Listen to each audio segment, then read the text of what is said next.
We are entering our final segment of our 99th show down here at the Pulse Radio Studio down here at Boise State University. We appreciate you guys tuning in today. It's been a great show. Talked a lot of NBA, talked some golf in the first segment, along with a little bit of football, the whole Kyler Murray situation, and there's going to be plenty more takes on that as well. But now we're going to move into something that we've definitely never talked about on the show, and kind of this new thing. If you guys have been paying attention to sports, I'm sure you've heard of it.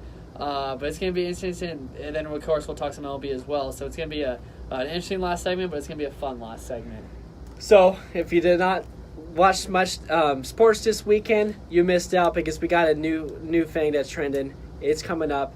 It's called the Alliance of American Football. It's a brand new football league that's kind of come out of nowhere. Not a lot of people are talking about it, but it is a minor league football place that there's 8 teams. They're playing football. It's a new league. It's not trying to compete with the NFL like the XFL tried to. It's gonna be more of a minor league, trying to bring in players who want second chances at NFL rosters. Maybe right out of college, you want to stay in shape for other sports too. So it's called the Alliance of American Football. And now we're going to go into some details. If you don't know what I'm talking about, check it out on Twitter. They're really big on Twitter. They like the fan interaction there. And they actually have some really cool ideas they're doing for this football league that I'm very excited about. So the Alliance of American Football, they got real money back in this right here. They got Charlie Ebersol, who's a director actor, and who was part of the 30 for 30 for the XFL. He actually got this idea from the XFL, wanted to build his own sustainable football league. And also Bill Polian's a part of this too. And actually Troy Polamalu is the board of directors on this, so they got some real-time people, real-time money backing all this right here. People that have been there.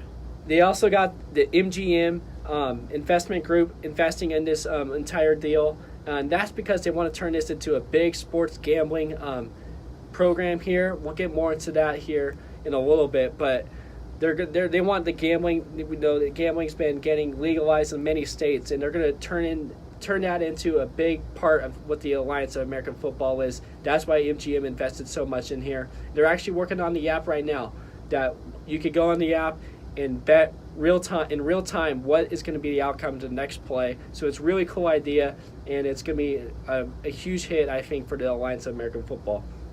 And so kind of the contracts are the hardest thing to figure out right now. It looks like all the players are getting 3-year, non-guaranteed $250,000 contracts. Not exactly sure how they can reach that amount, if they have to play every game, if they have extensive or incentives at all. What happens if they get hurt? I don't know exact details of all that. It hasn't been released, but it sounds like it's going to be a 3-year contracts, $250,000. And the 3-year contracts is because they don't want these players going to the XFL when it opens up next year. So they don't want these players moving on. But if they are letting them go to NFL camps, and if they want to make a run at a team, they're going to be able to go and do that. So this football league, don't know how many games they have, but they're playing right now in February. They're going to play in March, and they're going to play in April. And right now there's 8 teams. 4 of them will make to the playoffs. And let's go over the teams. In the Western Conference, we got the Arizona Hotshots. We got the Salt Lake Stallions, San Antonio Commanders, and the San Diego Fleet. Over in the East, we got the Atlanta Legends, Birmingham Iron, Memphis Express, and the Orlando Apollos. And what makes this league a little bit different is that there are a few rule changes here. There are no kickoffs. Each team will start on the 25 of their own and work their way down the field. There will be no extra points when they score a touchdown. They have to go for 2. I like that. Which is very different. It makes it a lot of fun. They still can kick field goals and stuff like that. They'll have a punter for when they need a punt, but no kickoffs. They do have field goals. They have to go for 2. And now they have a brand new sky judge who sits up in the booth, who's actually mic'd up, which is a great idea, with the announcers, where they could call or take away penalties on any situation. If they see something that a ref did not make on the field, they can automatically call it. If they made a wrong decisions, they can automatically decline it. These guy judges are the head judge. They're up in the box. They see everything. They have all their cameras and televisions of what's going on in the field, and they can make and take away any penalty. So I think that's a really good idea that I think the NFL might be adopting fairly soon. And I think I don't know if it's going to work It actually got huge ratings on TV. It actually beats the NBA Saturday night game between the Thunder and the Rockets. It was actually a huge hit this weekend. And it is. I think CBS is doing fantastic with this. They have TV rates with CBS and NFL Network, and also Turner Sports with TNT and TBS. So they got real money back in it. They got real TV programs that are on this, and the announcers aren't bad at all. So I think I don't know if it's going to work. I don't know if it's because it's something brand new that people want to watch, or can it sustain this likability and viewership throughout this season when there's not much else going on. Because I know football is king in America. Everyone wants to watch football, and this has a chance to bring the NFL fans over here to continue watching football. I know it's not the best quality of football, but they could still watch football, and it's really not too bad. I watched a little bit of these games, and I have actually a favorite on who's going to win the championship a little bit, but it's not really bad at all. And I really like with the business side of what's going on here with the AAF, and possibly in the long run, I think the best situation would be to combine with the XFL, make one huge minor league deal, and then who knows if they could bring in players right out of high school. If they don't want to go play college, they could go to this league, develop a little bit for 3 years, they go into the NFL draft. So very interesting. It's a lot to cover, a lot that can take off from this, but it's just a start, and I really like what's going on. Yeah, I got a couple different takes on this. First of all, you did a great job explaining the details of it. 'Cause it's still brand new to me. I'm just trying to figure out all the details of it. And I do like it from the perspective if it's used like the NBA G League, to where, like you said, they got the ref in the booth, the 2-point conversion rule. They could use it to kind of test different styles of play. I know the NBA this year adopted a rule where, if you get an offensive rebound, the shot clock in the NBA used to, after an offensive rebound, the shot clock would reset to 24 seconds. They switched that this year where off an offensive rebound, you only get 14 seconds to put up another shot. It does not reset all the way back to 24. And that was first tested in the G League last year. And they've done a couple different things with a couple different rules like that. I know they talked about testing like a 4-point line or whatever in the NBA. Yeah. And they used the G League to test that. I think the NFL obviously has a lot of question marks with refs, with calls, with the way the game's played. And if they use this, and it sounds like the AAF league is okay with they've kind of, like you said, they've taken that approach, and they're not trying to compete with the NFL, but rather act as a development league and give guys another opportunity. I like that perspective much more than the XFL. You're not going to compete with the NFL. You're not. So I do like that approach, but from a spectator's point of view, it's definitely not something I could really get into necessarily. When the sun comes out and it's springtime, I want to spend my time at a ballpark. I want to spend my time on a golf course. I want to be watching baseball, watching golf, watching the end of basketball. I don't know if I could wrap myself around getting into a whole nother football league, just like I don't get into the NBA G League. I like the NBA G League. I like what it does for the NBA, but I'm not going to, sit down and watch it on a Tuesday night or something like that. And I can't see myself getting into this league like I can with college football, with the NFL, obviously.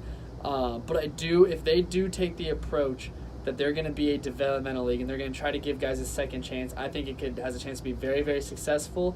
The NFL could use it to test different rules and something they could use to adopt. I think that's a great idea. I just don't know if I'm going to necessarily get into it. Yeah, it's not exactly partnered with the NFL, but they do have a lot of similarities, and they are connected in a lot of ways. A lot of former coaches are putting it together. A lot of the managers are all in this too. So I think they will develop ideas, and I think the NFL is going to do a great job at helping them out and contributing to some future rules that the NFL is going to adopt fairly soon. And, it's not the best football, not the best quality, like you said. It's more for the dedicated football fans that really don't want to watch anything else but football. And also, I think it's very good for young, future coaches, young future anything, equipment managers, trainers, Shout out. Management business guys in the front office. I think it's a great training ground for Creates a lot of jobs. A lot of young future people in that workforce. So I think it brings a lot of jobs, like you said. And if you are trying to work into the NFL, work your way up, Obviously, you could go to college, do that route, but I think this AAF is another option now that a lot of people might start doing. And it creates job security, and you're able to get up into the higher ranks with the NFL guys. So I think future coaches are going to take that approach, maybe go over to AAF, try and do something well, and if you're able to succeed in there, then college will look at you. Then the NFL possibly could look at you. So I really like that approach. That's what, not only developing the players, they're going to develop the entire staff, and I think that'll be fantastic. So I don't know how well it's going to work. I really hope it works because I like watching football, and I'm definitely going to be watching most of the games. And right now, in the Western Conference, my team to pick is the Arizona Hotshots. I believe they won their first game. They're looking good. They play at Sun Devil Stadium. That's probably why I like them. They got cool unis also, the green and yellow and red. I like how they look. But over in the East, I think the Birmingham Iron will be the favorites to win the AAF championship in the first inaugural season. They got some nice players. Trent Richardson, former Heisman. I think Heisman and third overall pick, running back. Yeah. He's on the Iron. He scored 2 touchdowns. I know he doesn't have the best vision as a running back. Kind of went away in the NFL, but he's the best player maybe in the whole entire AAF, and he led the Birmingham Iron to an explosive win. And also Blake Sims, if you know him, former quarterback at Alabama, he's on the Iron also. So the Iron are my favorite team right now, and they actually brought in the most fans out of any team it looked like from their stadium because it is Alabama, But they love their football. I just like how AAF is connecting with fans. They're trying to get people into their app, and the gambling is going to be a big thing in the future. I did see the championships in Vegas. The championships in Vegas. So, again, MGM trying to get their foot on this league very early, and I really like where it's headed, and I hope it works, and possibly they partner with the XFL one day. That's a great take. I appreciate you going over all the details of that. It's definitely took the world by storm, the sports world, that's for sure. Yep. A lot of people were shocked by how well they did in their debut. It sure was. So that's cool to see. Before we wrap up, it is 4 o'clock, so before we wrap up, we will cover MLB on future shows. We will not have time to get to it today. But before we go, do you see this league expanding eventually? To more teams? Yeah. Well, I do. Like I said, I wanted to partner with the XFL some way, somehow, maybe in 5 years or so.